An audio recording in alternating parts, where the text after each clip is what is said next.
Welcome to DPVD classes. So बच्चों, आज की इस वीडियो में हम लोग करने वाले हैं क्लास 10 मैथ्स, और मैथ्स में करने वाले हैं बच्चों एक्सरसाइज 12.2 का क्वेश्चन नंबर फर्स्ट। सो बच्चों, इस एक्सरसाइज से जो सॉलिड शेप्स में वॉल्यूम का टॉपिक आता है ना, वो स्टार्ट हो चुका है। ठीक है बच्चों, तो आप ध्यान से समझ आए। इस solid is the shape of a cone standing on a hemisphere with both their radii being equal to 1 centimetre and the height of the cone is equal to its radius. Find the volume of solid in the terms of pi. So बच्चों देखो, इसमें क्या बोला गया है। इसमें बोला गया कि हमारे पास इस तरीके से एक कोन है।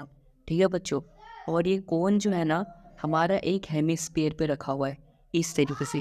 ठीक है बच्चों, और अब हमें इसका वॉल्यूम को फाइंड करना है, और भी पाई के टर्म्स में। पाई के टर्म्स में फाइंड करना है, इसका मतलब पाई की वैल्यू को हमें पुट नहीं करना है।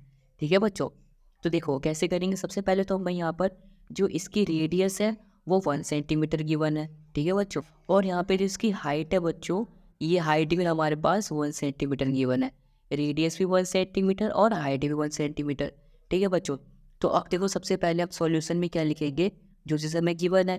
ठीक है बच्चों, रेडियस जो यहाँ पर ये जो कोन है ऊपर में, उसका रेडियस और ये जो नीचे में हेमिस्फीयर है उसका रेडियस सेम ही होगा। तो यहाँ पर लिखेंगे radius of cone and hemisphere, यानी कि कोन का रेडियस और हेमिस्फीयर का जो रेडियस है वो कितना आ जाएगा बच्चों, 1 सेंटीमीटर। ठीक है बच्चों, दोनों का सेम सेम है। उसके बाद हाइट, हाइट ऑफ कोन वो भी h है। सो यहाँ पर मैं लिखता हूँ हाइट, जो कि हमारा 1 सेंटीमीटर है। ठीक है बच्चों, अब हमें वॉल्यूम निकालना है इस पूरे शेप का। तो कैसे निकालेंगे, सबसे पहले मैं यहाँ पे लिखूंगा वॉल्यूम ऑफ शेप।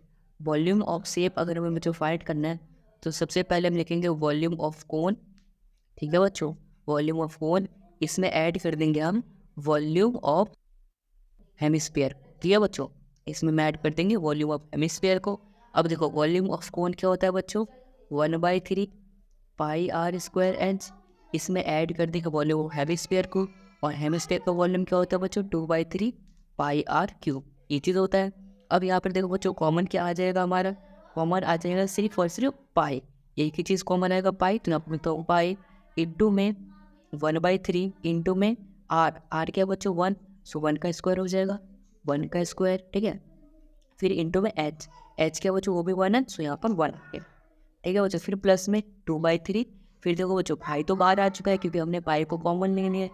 फिर इंटू में आर। आर क्या बच्चों, 1। सो 1 का क्या हो जाएगा यहाँ पर, क्यूब। ठीक है बच्चों, अब इसके बाद आगे सॉल्व करते हैं। यहाँ पर क्या आ जाएगा, पाई। पाई इंटू में बच्चों देखो यहाँ पे 1/3 इंटू में 1 का स्क्वायर 1, और इंटू में 1 क्या करेंगे, 1 ही आ जाएगा। फिर प्लस में यहाँ पे 1 का क्यूब करेंगे 1 आ जाएगा, और 1 को 2 से मल्टीप्लाई करेंगे 2 ही आ जाएगा, यानी कि 2/3। 2/3। ठीक है बच्चों, सो अब देखो इसके बाद यहाँ पे पाई आ गया। पाई इंटू में 1/3, 1 इंटू 1 करेंगे क्या आ जाएगा, 1/3 ही आ जाएगा। सो 1/3 प्लस में यहाँ पे आ जाएगा 2/3। ठीक है बच्चों, सो पाई इंटू में 3 कॉमन है, यानी कि डिनोमिनेटर सेम है तो 3 आ गया, और यहाँ पे 1 + 2 क्या हो जाएगा बच्चों, 3। सो 3 से 3 कैंसिल हो जाएगा, यानी कि 1 आ गया, और 1 को पाई से मल्टीप्लाई करेंगे तो पाई ही आ जाएगा, यानी कि लास्ट में हमारा आंसर कितना गया, पाई सेंटीमीटर क्यूब। ठीक है बच्चों, और यही हो जाएगा हमारा इस सॉलिड शेप का वॉल्यूम इन टर्म्स ऑफ पाई। ठीक है बच्चों, सो आई होप बच्चों आपको एक्सरसाइज 12.2 का क्वेश्चन नंबर फर्स्ट आया होगा अच्छे से समझ में। अगर आया है समझ में तो इस वीडियो को लाइक कर देना, चैनल को सब्सक्राइब कर देना, और इस वीडियो को अपने दोस्तों के साथ भी जरूर शेयर कर देना। And thanks for watching this video.